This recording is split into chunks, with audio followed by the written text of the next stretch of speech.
40 secondes. En France, c'est demain que seront publiés officiellement les résultats des élections présidentielles. Je veux dire, les chiffres réunis et vérifiés.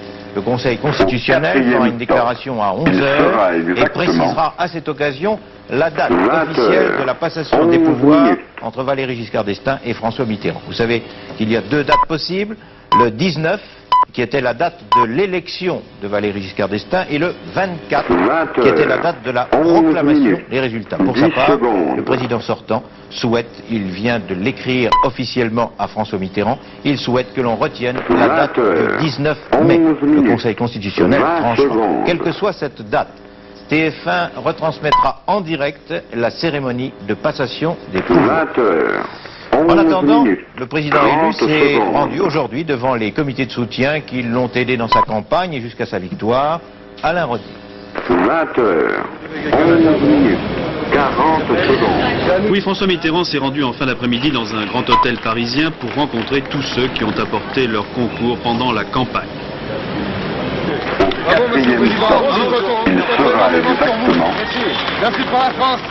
Après avoir salué quelques personnes à l'extérieur, François Mitterrand retrouvait à l'intérieur pêle-mêle les représentants des comités de soutien, des personnalités politiques, des écrivains, des scientifiques, des artistes, bref, tous ceux qui avaient tenu à appuyer le candidat en apportant les uns leur énergie, d'autres leurs moyens, ou d'autres encore tout simplement leur nom.